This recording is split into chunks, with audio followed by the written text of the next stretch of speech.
Relax.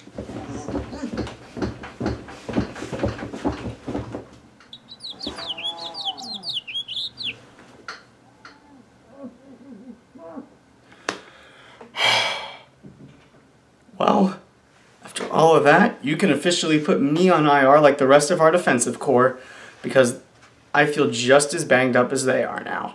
Ooh.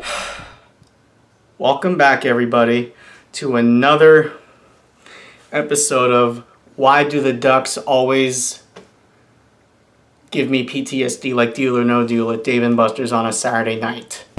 Sunday night. So, on today's episode, I will break down the game against the Jets, hopefully without hurting myself, and then I will look at our next two games. It's going to be one of them two-game mini-series once again, kind of like we had in 2020-2021 season, against the St. Louis Blues.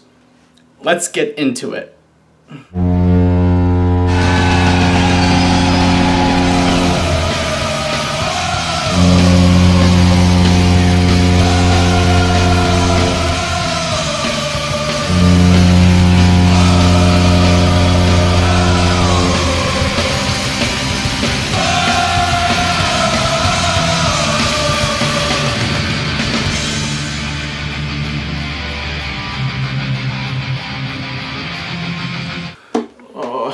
So bad I just gave myself a concussion. Ouch! If you think the Ducks will win at least one more game before the season is over, subscribe to my YouTube channel. The game against the Winnipeg Jets. I wish I could call them Lose-a-Peg, Bruh. but that's not the case. You can certainly chalk up a loss for the Ducks. Ducks lose 3-2 to the Winnipeg Jets. Ouch.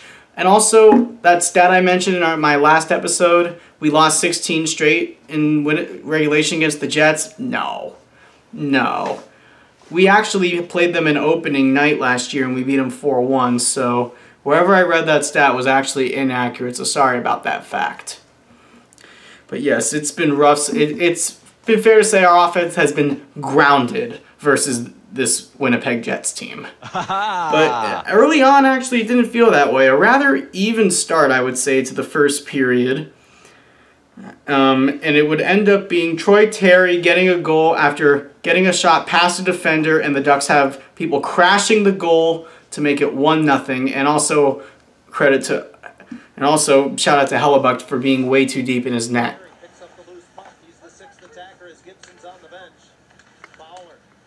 Back to Troy, wants to circle into the middle and drops it back and Fowler controls. Two-man game on the left side of the zone. Terry shot, score!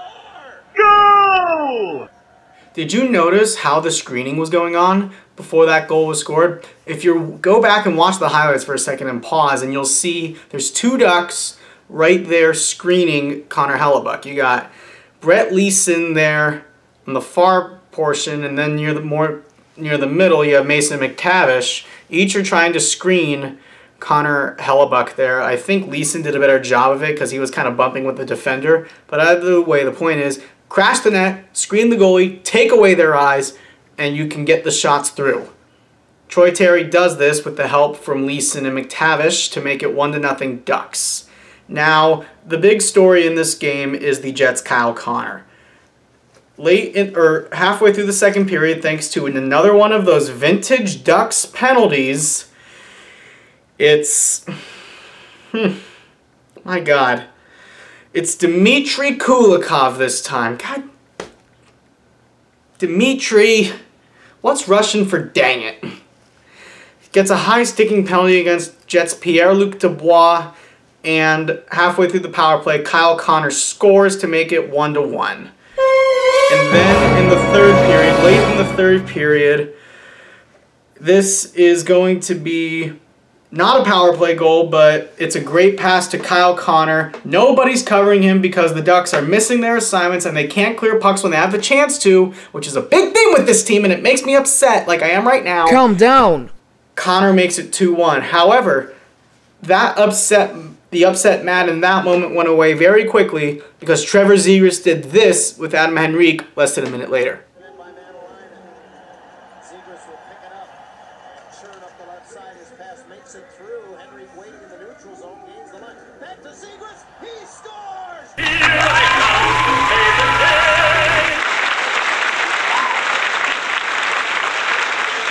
Forecheck. The Ducks come back on the rush from Adam Henry to Trevor Zegras is something to watch. He just puts it right in the wheelhouse, and Zegras knows he's got a lane to the net. But man, oh man, he picks that top corner like it was nothing. Picks it up behind the net, keeps the legs moving. He's got good speed through the neutral zone, but see him pick the head up there. His ability to handle the puck, never have to look down at it. Oh man, that was great, but that's what we call moments before disaster. The Jets had immense pressure throughout the entire third period, and we get into the last minute of the period. Puck loops around the net, Neil Pionk at the point. Just this, I could blame Trevor Zegras for not being able to get a stick on it and let the pass go right through to Kyle Conn3r here. But you honestly need to just look at this play by Neil Pionk, what he's going to do here, because I believe what we have just are about to see here, my friends, is what we like to call a set play by the Jets. Take a look. Conn3r chips it to the corner. Lowry behind the net and went right through Scheifele. Zegras sends it to the line. Pionk with the keep. Long wrist shot off the end boards. Comes out the other side. And they score!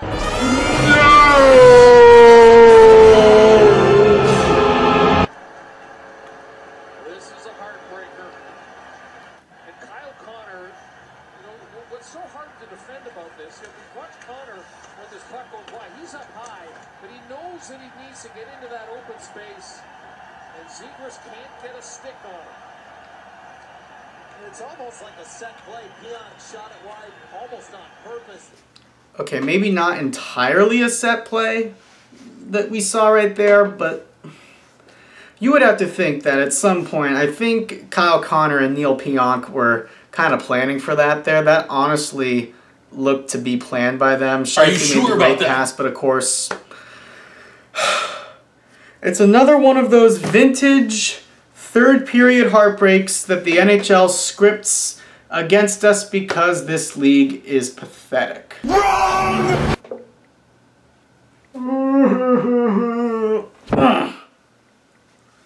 Man, can we please stop having these vintage third period duds already? Nope. Come on, if you got the game to overtime, I would have been at least happy that you got a point, but to lose like this? Ugh, any team should be able, no matter how bad you are or how inept your coaching is, you should be able to hold on to possession of a tie game and the puck, honestly, for 53 seconds. Correct. I mean, come on. This team and this luck, and the coaching, of course, makes me so upset. Dallas Eakins has to go. I said between game 15 and 25, it's 17 now. Get him out of here. Time to talk about our game now at the St. Louis Blues. 2 games, actually, as the Ducks lose to the Jets 3-2. Final score, Kyle Conn3r 3, Ducks 2. So the St. Louis Blues are the next opponent for the next 2 games.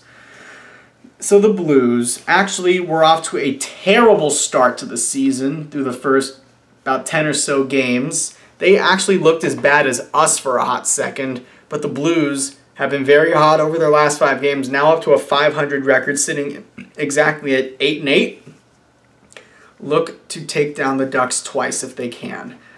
And they've got a couple guys who have been starting to heat up, and one of them is their captain, Ryan O'Reilly, who I believe is set to be a free agent this year. The 31-year-old center has 5 goals and 3 assists for 8 points through 16 games this season, with 3 of those goals coming in his last 5 and 6 points coming in his last 5. He was honestly under fire from a lot of fans because of how much he had been struggling, and they were not very happy with how he was playing. Their leading goal scorer currently is Jordan Kyrou. Jordan Kyrou with 6 goals. Also has 3 assists for 9 points. Keep your eye on Kyrou, number 25, and Riley O'Reilly. What did he say? No, Ryan O'Reilly, I'm so sorry. Correct. Guys. Number 90.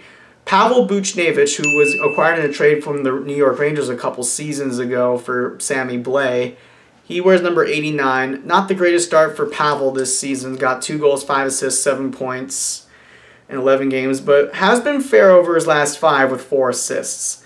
But honestly, one of the players I think we need to keep an eye out for is the very smooth Robert Thomas. No, not that one. That's the guy who sings the song with Carlos Santana. Yes, the hockey version of Robert Thomas. Fresh off a nice extension, which has the money that is comparable to that of Leon Draisaitl, given how good the St. Louis organization thought that he was.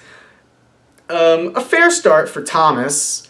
A very smooth 3 goals. I'll kill that joke now, or you can click off this video. 9 assists for 12 points in 16 games. Not bad. Keep your eye on Robert Thomas wearing number 18.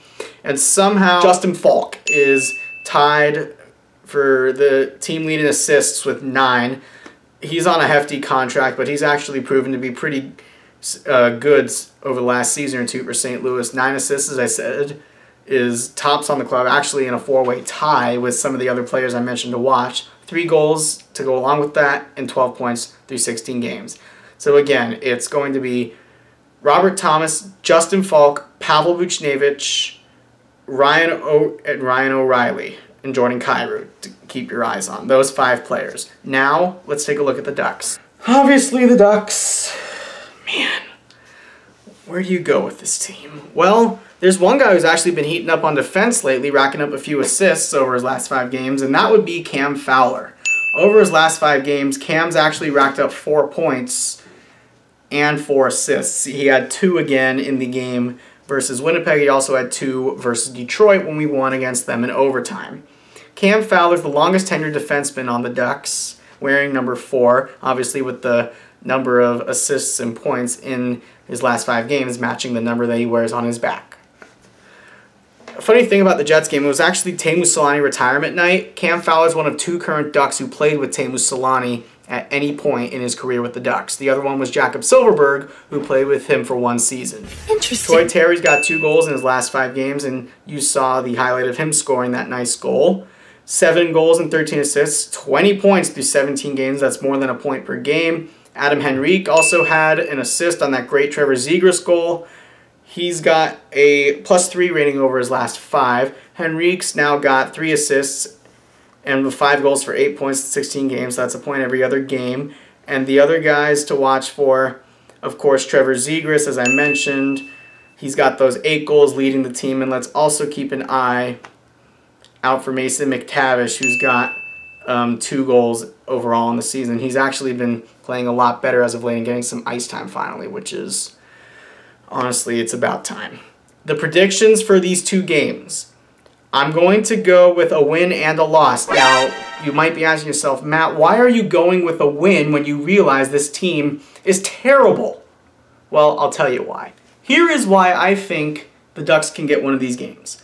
So the Blues obviously are a improving team with that 8-8 record now, as compared to our 5-11-1.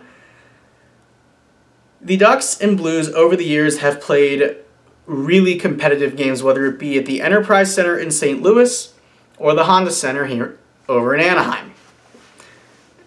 I still remember the one game in 2020 when Manson won in overtime.